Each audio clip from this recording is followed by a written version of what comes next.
Then Pilate took Jesus and flogged him, and the soldiers twisted together a crown of thorns and put it on his head and arrayed him in a purple robe. They came to him saying, "Hail, King of the Jews!" and struck him with their hands.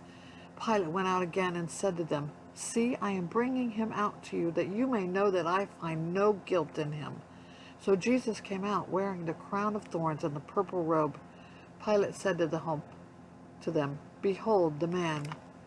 When the chief priests and the officers saw him, they cried out, "Crucify him, crucify him." Pilate said to them, "Take him yourselves and crucify him. I find no guilt in him." The Jews answered him, "We have a law, and according to that law he ought to die because he has made himself the Son of God." When Pilate heard this statement, he was even more afraid. He entered his headquarters again and said to Jesus, "Where are you from?" But Jesus gave him no answer. So Pilate said to him, "You will not speak to me? Do you not know that I have authority to release you and authority to crucify you?" Jesus answered him, "You would have no authority over me at all unless it has been given you from above. Therefore he who delivered me over to you has the greater sin." From then on Pilate sought to release him, but the Jews cried out, "If you release this man, you are not Caesar's friend. Everyone who makes himself a king opposes Caesar." So when Pilate heard these words, he brought Jesus out and sat down at the judgment seat, at a place called the Stone Pavement, and in Aramaic, Gabbatha. Now it was the day of preparation of the Passover. It was about the 6th hour. He said to the Jews, "Behold your king." They cried out, away with him, crucify him."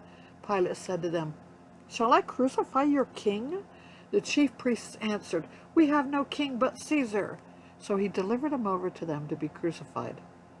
So they took Jesus, and he went out, bearing his own cross, to the place called the place of a skull, which is in Aramaic is called Golgotha, where they crucified him with two others. There they crucified him with two others, one on either side, and Jesus between them. Pilate also wrote an inscription and put it on the cross. It read, "Jesus of Nazareth, the King of the Jews." Many of the Jews read this inscription, for the place where Jesus was crucified was near the city, and it was written in Aramaic, in Latin, and in Greek. So the chief priests of the Jews said to Pilate, "Do not write the King of the Jews, but rather, this man said, 'I am a King of the Jews.'" Pilate answered, "What I have written, I have written." Then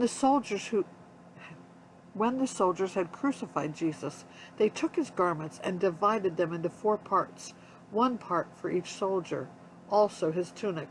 But the tunic was seamless, woven one piece from top to bottom. So they said to one another, "Let's not tear it, but let's cast lots for it, to see whose it shall be."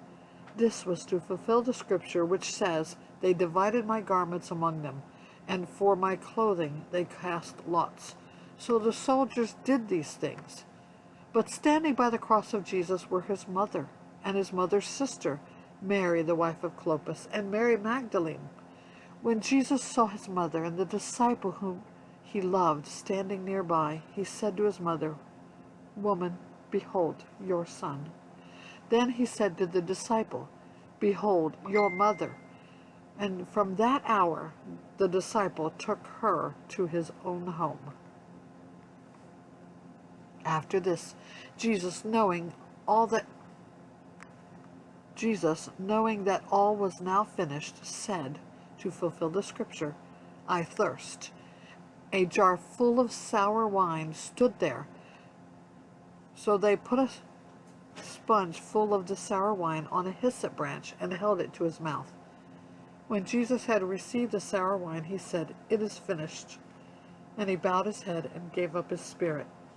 Since it was the day of preparation, and so that the bodies would not remain on the cross on the Sabbath, for the Sabbath was a high day, the Jews asked Pilate for their legs to be broken, and that they might be taken away. So the soldiers came and broke the legs of the first, and of the other who had been crucified with him. But when they came to Jesus and saw that he was already dead, they did not break his legs.